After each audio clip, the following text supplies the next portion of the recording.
When I said this, I thought I had done with the discussion, but it turned out to have been only a prelude. Glaucon showed his characteristic courage on this occasion too, and refused to accept Thrasymachus' abandonment of the argument. Socrates, he said, do you want to seem to have persuaded us that it is better in every way to be just than unjust, or do you want truly to convince us of this? I want truly to convince you, I said, if I can. Well, then you certainly aren't doing what you want. Tell me, do you think there is a kind of good we welcome, not because we desire what comes from it, but because we welcome it for its own sake? Joy, for example, and all the harmless pleasures that have no results beyond the joy of having them. Certainly, I think there are such things. And is there a kind of good we like for its own sake and also for the sake of what comes from it? Knowing, for example, and seeing and being healthy? We welcome such things, I suppose, on both counts. Yes. And do you also see a third kind of good, such as physical training, medical treatment when sick, medicine itself, and the other ways of making money? We'd say that those are onerous but beneficial to us, and we wouldn't choose them for their own sakes, but for the sake of the rewards and other things that come from them. There is also this third kind, but what of it? Where do you put justice? I myself put it amongst the finest goods, as something to be valued by anyone who's going to be blessed with happiness, both because of itself and because of what comes from it. That isn't most people's opinion. They'd say that justice belongs to the onerous kind, and that it is to be practiced for the sake of the rewards and popularity that come from a reputation for justice, but is to be avoided because of itself as something burdensome. I know that's the general opinion. Thrasymachus faulted justice on these grounds a moment ago and praised injustice, but it seems that I'm a slow learner. Come then and listen to me as well, and see whether you still have the problem, for I think that Thrasymachus gave up before he had to, charmed by you as if you were a snake. But I'm not yet satisfied by the argument on either side. I want to know what justice and injustice are, and what power each itself has when it's by itself in the soul. I want to leave out of account their rewards and what comes from each of them. So if you'll agree, I'll renew the argument of Thrasymachus. First, I'll state what kind of thing people consider justice to be and what its origins are. Second, I'll argue that all who practice it do so unwillingly, as something necessary, not as something good. Third, I'll argue that they have good reason to act as they do, for the life of an unjust person is, they say, much better than that of a just one. It isn't, Socrates, that I believe any of that myself. I'm perplexed indeed, and my ears are deafened listening to Thrasymachus and countless others. But I've yet to hear anyone defend justice in the way I want, proving that it is better than injustice. I want to hear it praised by itself. I think that I'm most likely to hear this from you. Therefore, I'm going to speak at length in praise of the unjust life. And in doing so, I'll show you the way I want to hear you praising justice and denouncing injustice. But see whether you want me to do all that or not. I want that most of all. Indeed, what subject could someone with any understanding enjoy discussing more often? Excellent! Then let's discuss the first justice subject I mentioned. What justice is and what its origins are. They say that to do injustice is naturally good and to suffer injustice bad, but that badness of suffering it so far exceeds the goodness of doing it that those who have done and insuffered justice and tasted both, but who lack the power to do it and avoid suffering, decide that it is profitable to come to an agreement with each other neither to do injustice nor to suffer it. As a result, they begin to make laws and covenants, and what the law commands they call lawful and just. This, they say, is the origin and essence of justice. It is intermediate between the best and the worst. The best is to do injustice without paying the penalty, the worst is to suffer it without being able to take revenge. Justice is a mean between these two extremes. People value it not as a good, but because they are too weak to do injustice with impunity. Someone who has the power to do this, however, and is a true man, wouldn't make an agreement with anyone not to do injustice in order not to suffer it. For him, that would be madness. This is the nature of justice, according to the argument, Socrates, and these are its natural origins. We can see most clearly that those who practice justice do it unwillingly, and because they lack the power to do injustice, if in our thoughts we grant to a just and an unjust person the freedom to do whatever they like, we can then follow both of them and see where their desires would lead, and will catch the just person red-handed, traveling the same road as the unjust. The reason for this is a desire to outdo others and get more and more. This is what anyone's nature naturally pursues as good, but nature is forced by law into the perversion of treating fairness with respect. The freedom I mentioned would be easily realized if both people had the power they say the ancestor of Gyges of Lydia possessed. The story goes that he was a shepherd in the service of the ruler of Lydia. There was a violent thunderstorm, and an earthquake broke open the ground and created a chasm at the place where he was tending his sheep. Seeing this, he was filled with amazement and went down into it. And there, in addition to many other wonders of which we're told, he saw a hollow bronze horse. There were window-like openings in it, and peeping in, he saw a corpse which seemed to be more than human size, wearing nothing but a gold ring on its finger. He took the ring and came out of the chasm. He wore the ring at the usual monthly meeting that reported to the king on the state of the flocks. And he was sitting amongst the others. He happened to turn the setting of the ring himself to the inside of his hand. When he did this, he became invisible to those sitting near him, and then went on talking as if he had gone. He wondered at this, and fingering the ring, he turned the setting outwards again and became visible. So he experimented with the ring to test whether it is indeed had this power, and it did.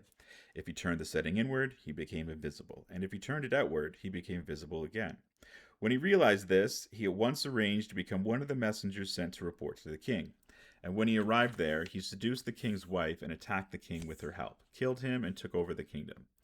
Let's suppose, then, that there were two such rings, one worn by a just and the other by an unjust person. Now, no one, it seems, would be so incorruptible that he would stay on the path of justice or stay away from other people's property, where he could take whatever he wanted from the marketplace with impunity, go into people's houses and have sex with anyone he wished, kill or release from prison anyone he wished, and do all the other things that would make him like a god among humans. Rather, his actions would be in no way different from those of an unjust person, and both would follow the same path. This, some would say, is a great proof that one is never just willingly, but only when compelled to be. No one believes justice to be good when it is kept private, since whenever either person thinks he can do injustice or impunity, he does it. Indeed, every man believes that injustice is far more profitable to himself than justice.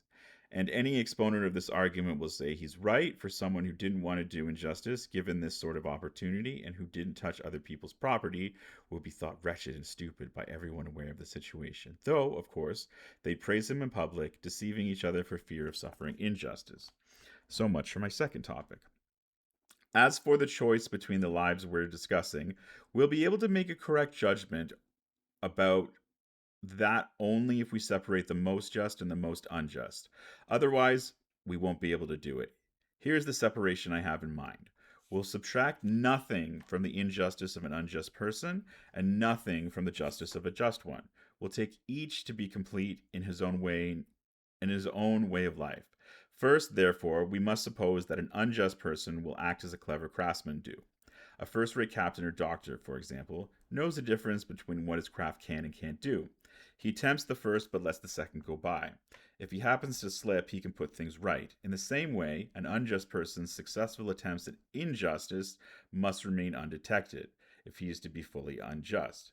Anyone who is caught should be thought inept, for the extreme of injustice is to be believed to be just without being just. And our completely unjust person must be given complete injustice, nothing may be subtracted from it. We must allow that, while doing the greatest injustice, he has nonetheless provided himself with the greatest reputation for justice. If he happens to make a slip, he must be able to put it right. If any of his unjust activities should be discovered, he must be able to speak persuasively or to the use force. And if force is needed, he must have the help of courage and strength and of the substantial wealth of his friends with which he has provided himself. Having hypothesized such a person, let's now in our argument put beside him a just man who is simple and noble and who, as Aeschylus says, doesn't want to be believed to be good, but to be so. We must take away his reputation, for his reputation for justice would bring him honor and rewards, so that it wouldn't be clear whether he is just for the sake of justice itself or for the sake of those honors and rewards. We must strip him of everything except justice and make his situation the opposite of an unjust person's. Though he does no injustice, he must have the greatest reputation for it, so that his justice may be tested at full strength and not diluted by wrongdoing and what comes from it. Let him stay like that, unchanged until he dies, just, but all his life believed to be unjust.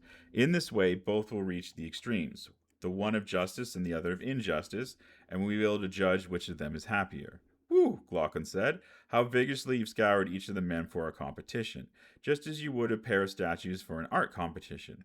I do the best I can, he replied.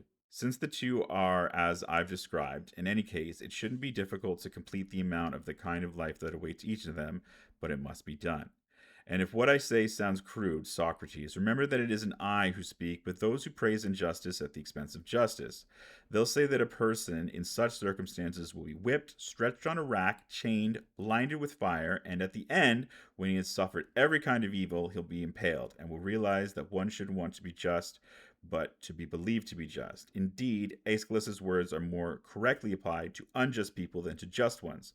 For the supporters of injustice will say that a really unjust person, having a way of life based on the truth about things and not living in accordance with opinion, doesn't want simply to be believed, but to be unjust, but actually to be so. Harvesting a deep furrow in his mind where wise counsels propagate. He rules his city because of his reputation for justice. He marries into any family he wishes. He gives his children in marriage to anyone he wishes. He has contracts and partnerships with anyone he wants. And besides benefiting himself in all these ways, he profits because he has no scruples about doing injustice. In any context, public or private, he's the winner and outdoes his enemies. And by outdoing them, he becomes wealthy, benefiting his friends and harming his enemies. He makes adequate sacrifices to the gods and sets up magnificent offerings to them. He takes better care of the gods, therefore, and indeed of the human beings he's fond of, than a just person does. Hence, it's likely that the gods, in turn, will take better care of him than of a just person. That's what they say, Socrates, that gods and humans provide a better life for unjust people than for just ones. When Glaucon had said this, I had it in mind to respond, but his brother Adamantius intervened. You surely don't think that the position has been adequately stated. Why not? I said. The most important thing to say hasn't been said yet. Well, then, I replied, a man's brother must stand by him, as the saying goes. If Glaucon has omitted something, you must help him. Yet what he has said is enough to throw me to the canvas and make me unable to come to the aid of justice. Nonsense, he said. Hear what more I have to say, for we should also fully explore the arguments that are opposed to the ones Glaucon gave, the ones that praise justice and find fault with injustice, so that what I take to be his intentions may be clear. When fathers speak to their sons, they say one must be just and do all the others, as do all the others who have charge of anyone. But they don't praise justice itself, only the high reputations it leads to and the consequences of being thought to be just, such as public offices, marriages, and other things Glaucon listed. But they elaborate even further on the consequences of reputation. By bringing in the esteem of the gods, they are able to talk about the abundant good things that they themselves and the noble Hesiod and Homer say that the gods give to the pious. For Hesiod says that the gods make the oak trees, bear acorns at the top and bees in the middle, and make fleecy sheep laden heavy with wool. For the just, and tells of many other good things akin to these, and Homer is similar. When a good king, in his piety, upholds justice, the black earth bears wheat and barley for him, and his trees are heavy with fruit. His sheep bear lambs unfailingly, and the sea yields up its fish. Musaeus and his sons make the gods give the just more headstrong goods than these. In their stories, they lead the just to Hades, seat them on couches, provide them with a symposium of pious people, crown them with wreaths, and make them spend all of their time drinking, as if they thought drunkenness was the finest wage of virtue. Others stretch even further the wages that virtue receives from the gods, for they say that someone who is pious and keeps his promises leaves his children's children and a whole race behind him. In these and in other similar ways, they praise justice. They bury the impious and unjust in mine for Hades and force them to carry water in a sieve, bring them into bad repute while they're still alive, and all those penalties that Glaucon gave to the just person they give to the unjust, but they have nothing else to say. This, then, is the way people praise justice and find fault with injustice. Besides this, Socrates, consider another form of argument about justice and injustice employed both by private individuals and by poets. All go on repeating with one voice that justice and moderation are fine things, but hard and onerous, whilst licentious and justice are sweet and easy to acquire and are shameful only in opinion and law. They add that unjust deeds are for the most part profitable than just ones, and whether in public or private, they willingly honor vicious people who have wealth and other types of power and declare them to be happy. But they dishonor and disregard the weak and the poor, even though they agree that they are better than the others. But the most wonderful of all these arguments concerns what they have to say about the gods and virtue.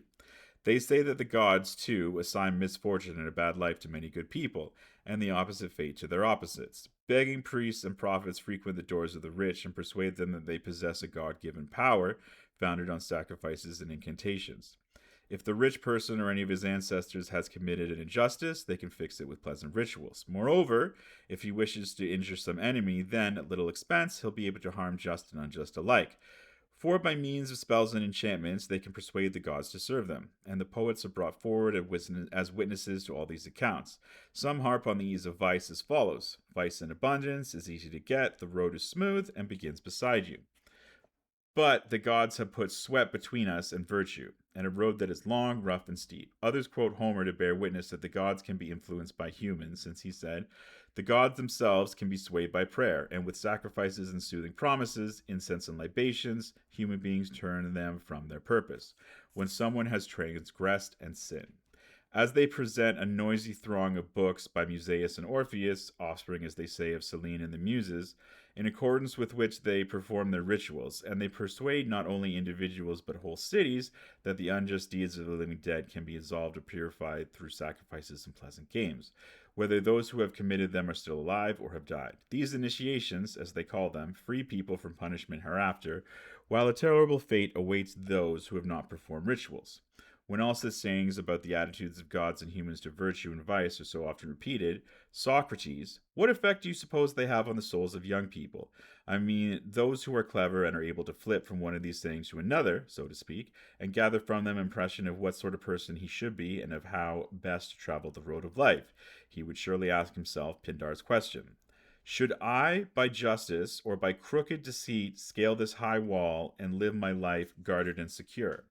And he'll answer, the various sayings suggest that there is no advantage in my being just if I'm not also thought just, while the troubles and penalties of being just are apparent.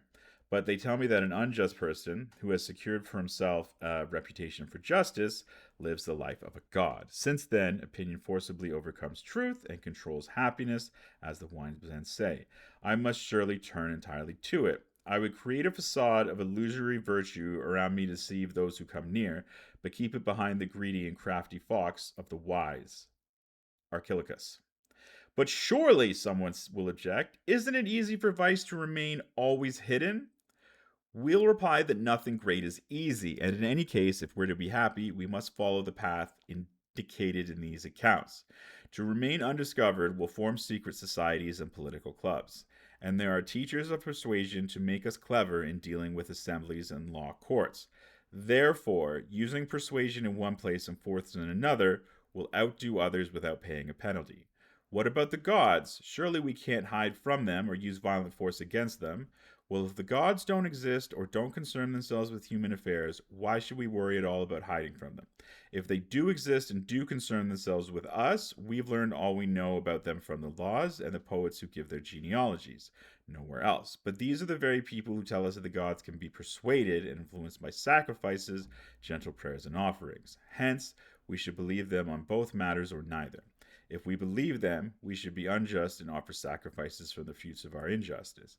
If we are just, our only gain is not to be published by the gods, since we lose the profit of injustice. But if we are unjust, we get the profits of our crimes and transgressions, and afterwards persuade the gods by prayer and escape without punishment. But in Hades, won't we pay the penalty for crimes committed here, either ourselves or our children's children? My friend, the young man will say as he does his calculation, mystery rites have great power, and the gods have great power of absolution. The greatest cities tell us this, as do the children of those gods who have become poets and prophets. Why, then, should we still choose justice over the greatest injustice?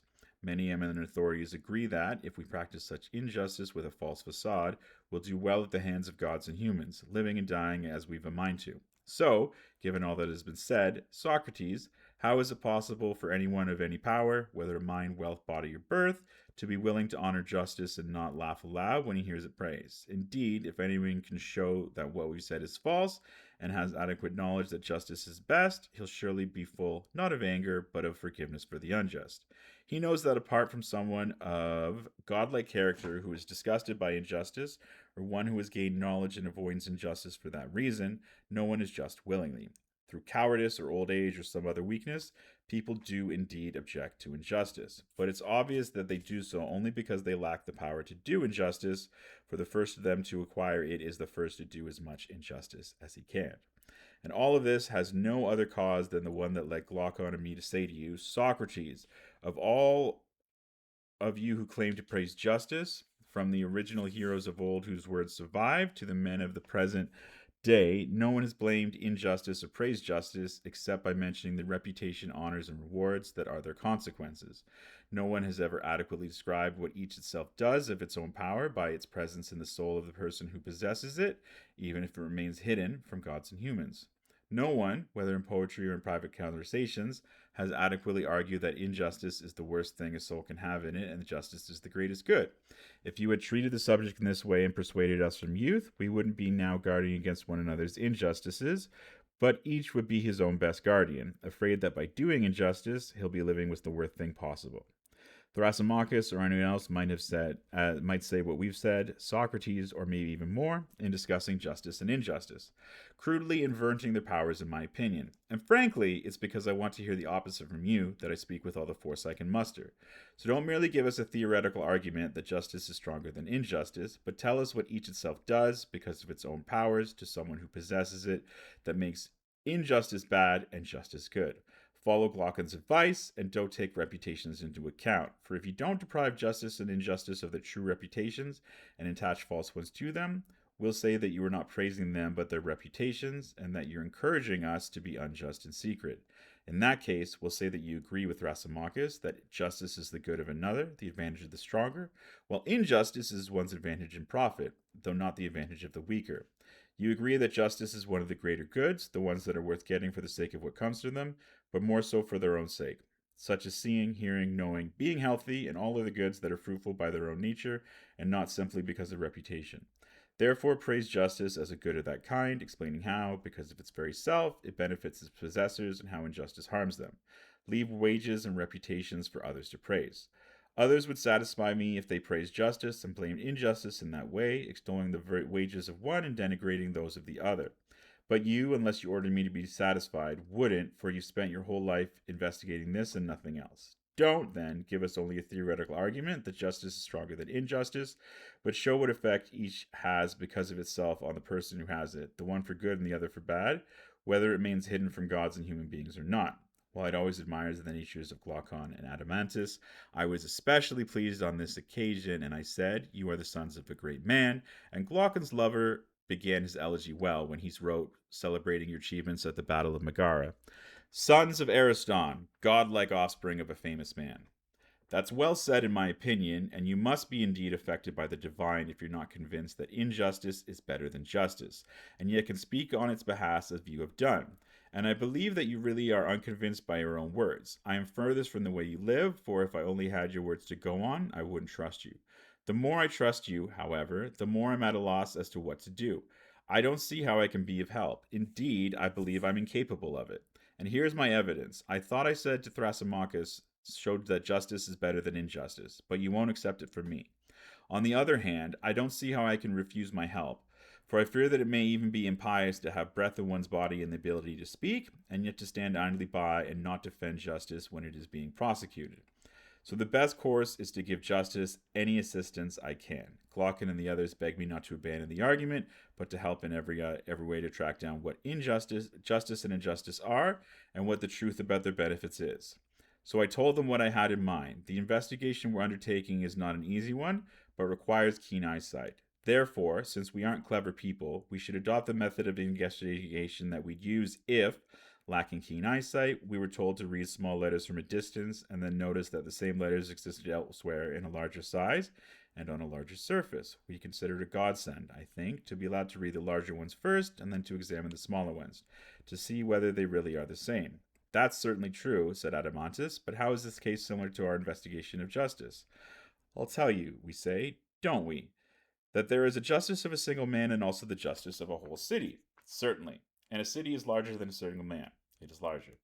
Perhaps then there is more justice in the larger thing, and it will be easier to learn what it is. So if you're willing, let's first find out what sort of thing justice is in a city, and afterwards look for it in the individual. observing the ways in which the smaller is similar to the larger. That seems fine to me. If we could watch a city coming to be in theory, wouldn't we also see its justice coming to be and its injustice as well? Probably so. And when that process is completed, we can hope to find what we are looking for more easily. Of course. Do you think we should try to carry it out then? It's no small task in my view, so think it over. We have already, said Adamantus. Don't consider doing anything else. I think a city comes to be because none of us is self sufficient, but we all need many things. Do you think a city is founded on any other principle? No.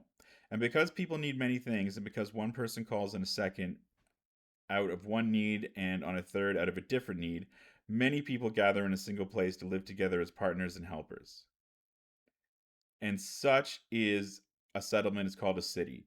Isn't that so? It is. And if they share things with one another, giving and taking, they do so because each believes that this is better for himself. That's right. Come then, let's create a city in theory from its beginnings. And it's our needs, it seems, that will create it. It is indeed. Surely our first and greatest need is to provide food to sustain life. Certainly. Our second is for shelter, and our third for clothes and such. That's right.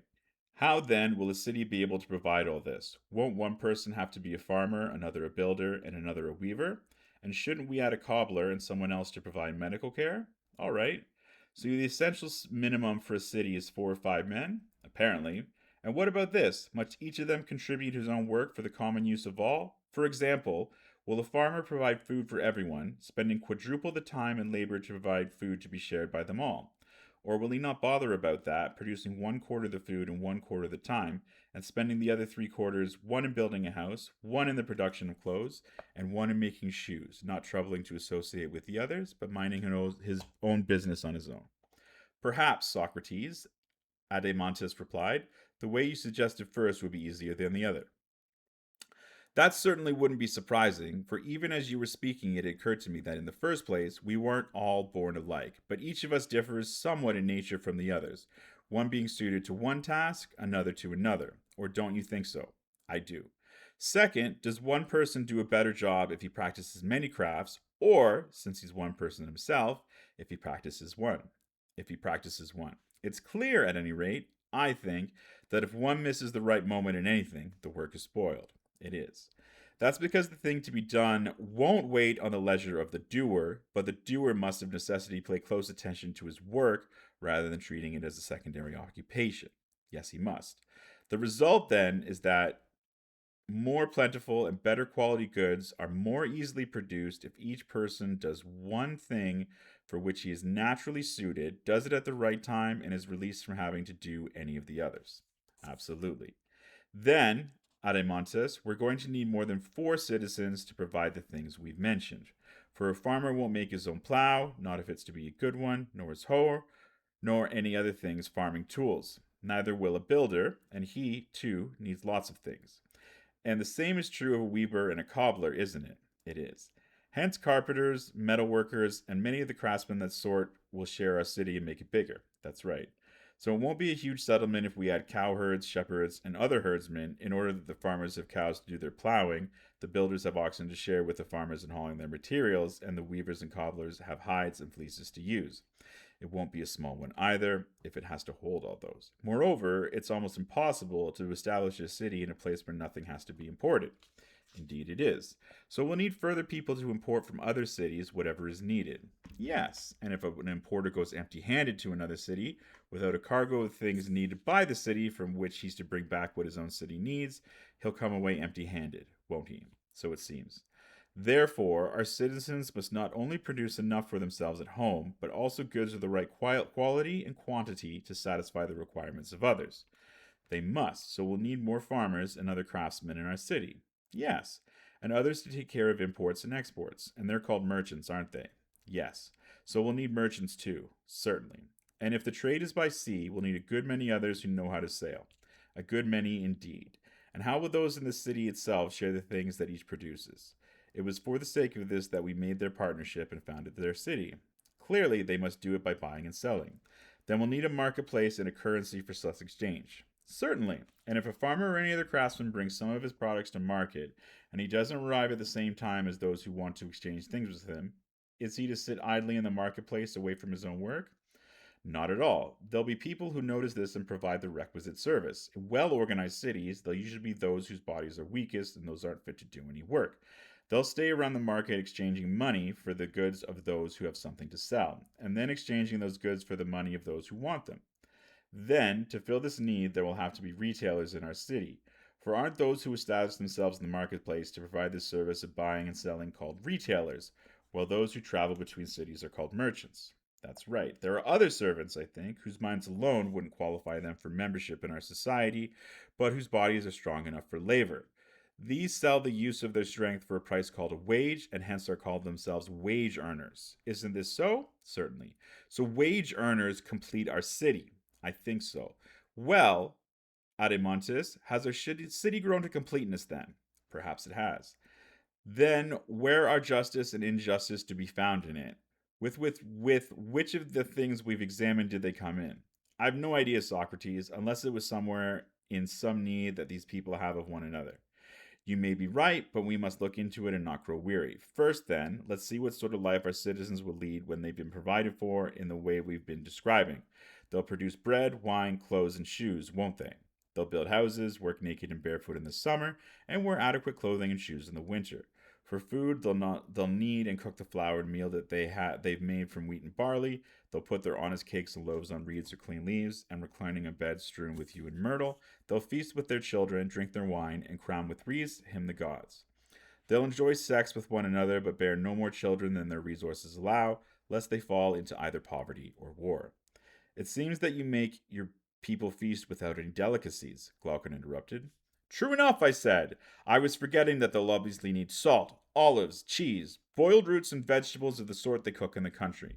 We'll give them the desserts, too, of course, consisting of figs, chickpeas, and beans, and they'll roast myrtle and acorns before the fire, drinking moderately. And so they'll live in peace and good health, and when they die at a ripe old age, they'll bequeath a similar life to their children. If you were founding a city for pigs, Socrates replies, wouldn't you fatten them on the same diet? Then how should I feed these people, Glaucon? I asked. In the conventional way. If they aren't to suffer hardship, they should recline on proper couches, dine at a table, and have the delicacies and desserts that people have nowadays. All right, I understand. It isn't merely the origin of a city that we're considering, it seems, but the origin of a luxurious city. And that may not be a bad idea, for by examining it, we might very well see how justice and injustice grows up in cities. Yet the true city, in my opinion, is the one we've described, the healthy one, as it were. But let's study a city with a fever if that's what you want. There's nothing to stop us. The things I mentioned earlier in the way of life I described won't satisfy some people, it seems. But couches, tables, and other furniture will have to be added. And of course, all sorts of delicacies, perfumed oils, incense, prostitutes, and pastries. We mustn't provide them only with necessities we mentioned at first, such as houses, clothes, and shoes, but painting and embroidery must be begun, and gold, ivory, and the like acquired. Isn't that so? Yes. Then we must enlarge our city, for the healthy one is no longer adequate. We must increase it in its size and fill it with multitude of things that go beyond what is necessary for a city. Hunters, for example, and artists or imitators, many of whom work with shapes and colors, many with music. And there'll be poets and their assistants, actors, choral dancers, contractors, and makers of all kinds of devices, including, among other things, those needed for the adornment of women. And so we'll need more servants too. Or don't you think that we'll need tutors, wet nurses, nannies, beauticians, barbers, chefs, cooks, and swineherds? We didn't need any of these in our earlier city, but we'll need them in this one. And we'll also need many more cattle, won't we, if the people are going to eat meat? Of course. And if we live like that, we'll have a far greater need for doctors than we did before. Much greater. And the land, I suppose, that used to be adequate to feed the population we had then, will cease to be adequate and become too small. What do you think? The same. Then we'll have to seize some of our neighbors' land if we're to have enough pasture and plowland. And won't our neighbors want to seize part of ours as well, if they too have surrendered themselves to the endless acquisition of money and have overstepped the limit of their necessities? That's completely inevitable, Socrates. Then our next step will be war, Glaucon, won't it? It will. We won't say yet whether the effects of war are good or bad, but only that they've now found the origins of war. It comes from those same desires that are most of all responsible for the bad things that happen to cities and the individuals in them. That's right. Then the city must be further enlarged, and not just by a small number either, but by a whole army which will do battle with the invaders in defense of the city's substantial wealth and all the other things we mentioned. Why aren't the citizens themselves adequate for that purpose?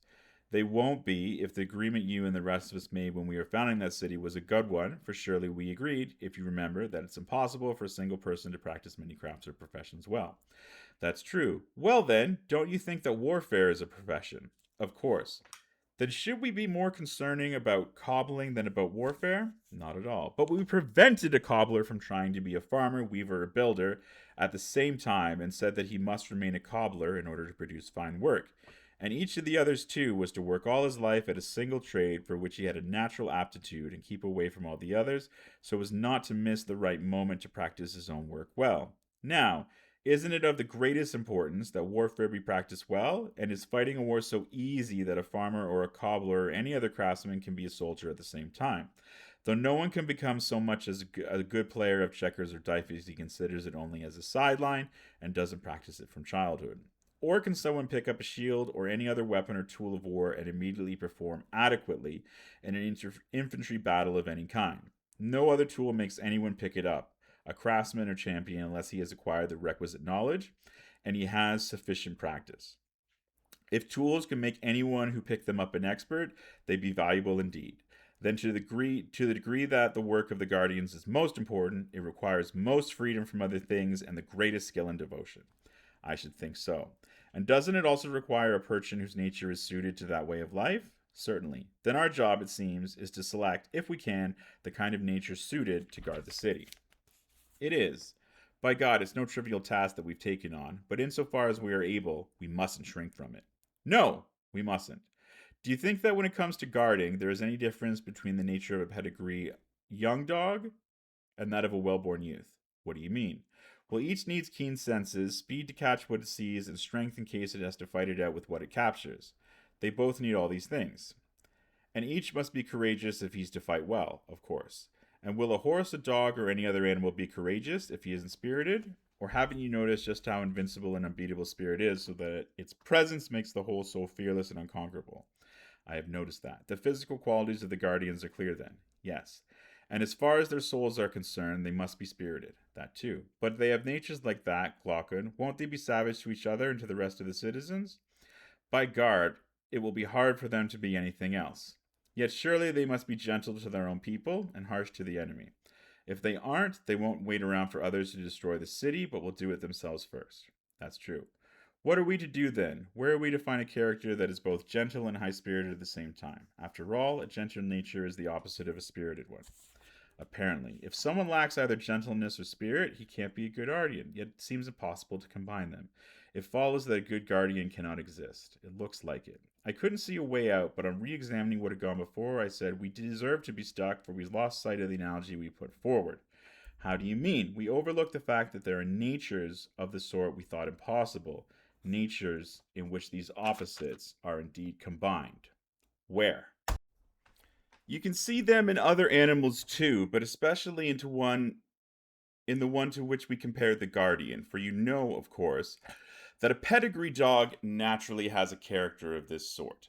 He is gentle as can be to those he's used to and knows, but the opposite to those he doesn't know. I do know that. So the combination we want is possible after all, and our search for the good guardian is not contrary to nature. Apparently not. Then do you think that our future guardian, besides being spirited, must also be natural, nature philosophical? What do you mean? I don't understand. It's something else you see in dogs, and it makes you wonder at the animal. What? When a dog sees someone it doesn't know, it gets angry before anything bad happens to it. But when it knows someone, it welcomes him, even if it has never received anything good from him. Haven't you ever wondered at that? I never paid any attention to it, but obviously that is the way a dog behaves. Surely this is a refined quality in its nature and one that is truly philosophical. In what way philosophical? Because it judges anything it sees to be either a friend or an enemy, on no other basis than it knows the one and doesn't know the other. And how could it be anything besides a lover of learning, if it defines what is its own and what is alien to it in terms of knowledge and ignorance? It couldn't. But surely the love of learning is the same thing as philosophy or the love of wisdom. It is. Then may we confidently assume in the case of a human being, too, that if he is to be gentle towards his own and those he knows, he must be a lover of learning and wisdom? We may. Philosophy, spirit, speed, and strength must all, then, be combined in the nature of anyone who is to be a fine and good guardian of our city. Absolutely. Then those are the traits a potential guardian would need at the outset. But how are we to bring him up and educate him? Will inquiry into that topic bring us any closer to the goal of our inquiry, which is to discover the origins of justice and injustice in a city? We want our account to be adequate, but we don't want it to be any longer than necessary. I certainly expect, Glaucon's brother said, that such an inquiry will further our goal. Then by God, Adeimantus, I said, we mustn't leave it out, even if it turns out to be somewhat lengthy affair. No, we mustn't. Come then, just as if we had leisure to make up stories, let's describe in theory how to educate our men. All right. What will their education be, or is it hard to find anything better than that which has developed over a long period? Physical training for bodies and music and poetry for the soul. Yes, it would be hard. Now, we start education in music and poetry before physical training, don't we? Of course. Do you include stories under music and poetry? I do. Aren't there two kinds of story, one true and the other false? Yes. And mustn't our men be educated in both, but first in false ones? I don't understand what you mean. Don't you understand that we first tell stories to children? These are false, on the whole, though they have some truth in them. And we tell them to small children before physical training begins. That's true. And that's what I meant by saying that we must deal with music and poetry before physical training. All right. You know, don't you, that the beginning of any process is most important, especially for anything young and tender. It's at that time that it is most malleable and takes on any pattern one wishes to impress on it. Exactly. Then shall we carelessly allow the children to hear any old stories told by just anyone, and to take beliefs into their souls that are for the most part opposite to the ones we think they should hold when they are grown up? We certainly won't. Then we must, first of all, it seems, supervise the storytellers. We'll select their stories wherever they are fine or beautiful, and reject them when they aren't. And we'll persuade nurses and mothers to tell their children the ones we have selected, since they will shape their children's souls with stories much more than they shape their bodies by handling them. Many of the stories they tell now, however, must be thrown out. Which ones do you mean? We'll first look at the major stories, and by seeing how to deal with them, we'll see how to deal with the minor ones as well, for they exhibit the same pattern and have the same effects whether they're famous or not. Don't you think so? I do, but I don't know which ones you're calling major. Those that Homer, Hesiod, and other poets tell us, for surely they compose false stories, told them to people, and are still telling them. What stories do you mean, and what fault do you find in them? The fault one ought to find first and foremost, especially if the falsehood isn't well told. For example, when a story gives a bad image of what the gods and heroes are like, the way a painter does whose picture is not at all like the things he's trying to paint. You're right to object to that, but what sort of thing in particular do you have in mind? First, telling the greatest falsehood about the most important things doesn't make a fine story. I mean, Hesiod telling us about how Orinus behaved, how Cronus punished him for it, and how he was in turn punished by his own son. But even if it were true, it should be passed over in silence, not told to foolish young people. And if, for some reason, it has to be told, only a very few people pledged to secrecy and after sacrificing not just a pig, but something great and scarce, should hear it, so that their number is kept as small as possible.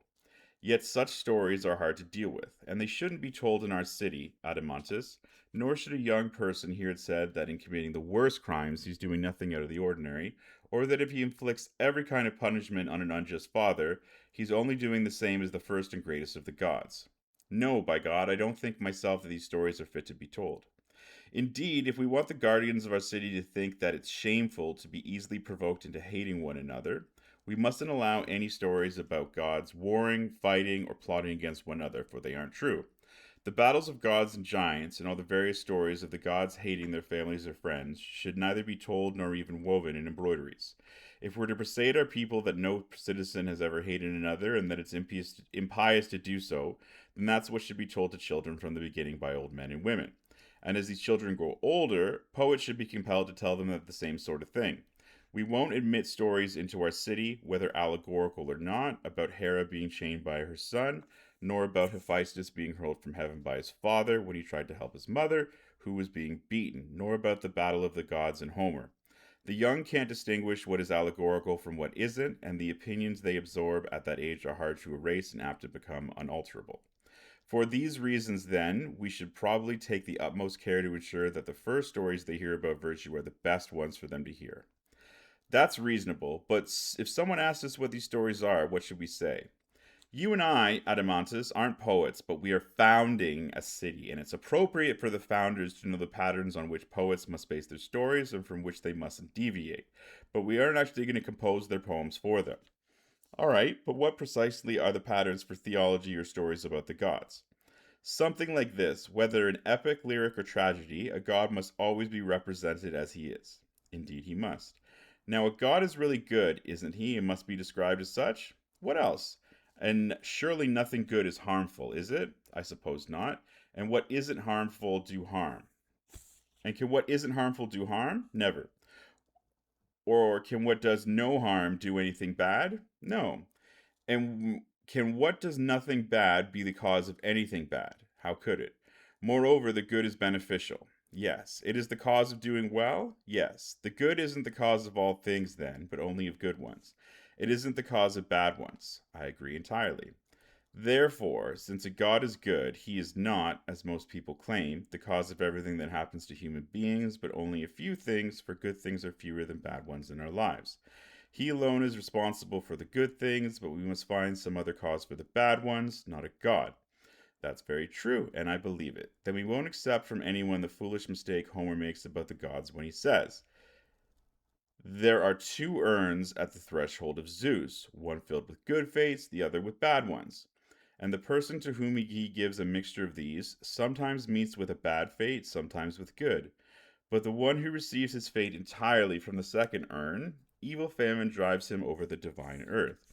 We won't grant either that Zeus is for us, the distributor of both good and bad.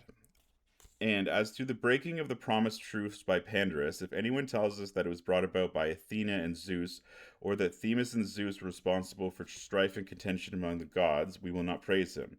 Nor will we allow the young to hear the words of Aeschylus.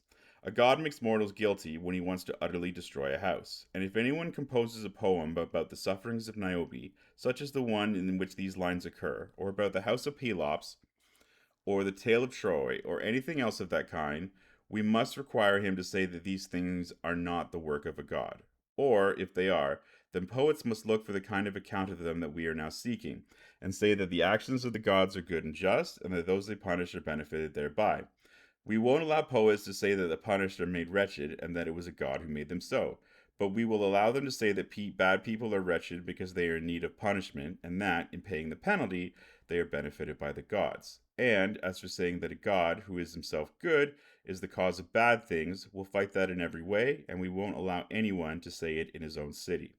If it's to be well governed, or anyone to hear it either, whether young or old, whether in verse or prose, these stories are not pious, nor not advantageous to us, and not consistent with one another.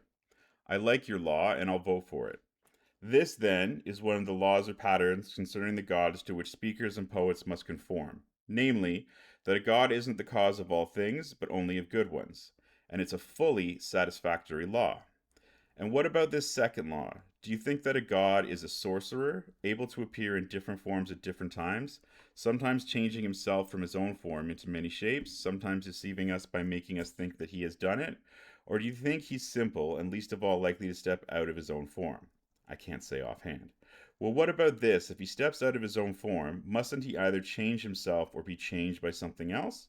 He must. But the best things are least liable to alteration or change, aren't they? For example, isn't the healthiest and strongest body least changed by food, drink, and labor? Or the healthiest and strongest plant by sun, wind, and the like? Of course. And the most courageous and most rational soul is least disturbed or altered by any outside affection. Yes. And the same account is true of all artifacts, furniture, houses, and clothes. The ones that are good and well made are least altered by time or anything else that happens to them. That's right. Whatever is in good condition, then, whether by nature or craft or both, admits least of being changed by anything else. So it seems. Now, surely a god and what belongs to him are in every way in the best condition. How could they fail to be? Then a god would be least likely to have many shapes. Indeed. Then does he change or alter himself? Clearly he does, if indeed he is altered at all. Would he change himself into something better and more beautiful than self, or something worse and uglier? It would have to be into something worse if he's changed at all, for surely we won't say that God is deficient in either beauty or virtue. Absolutely right. And do you think, Adamantus, that anyone, whether God or human, would deliberately make himself worse in any way? No, that's impossible. Is it impossible, then, for gods to want to alter themselves? Since they are the most beautiful and best possible, it seems that each always and unconditionally retains his own shape.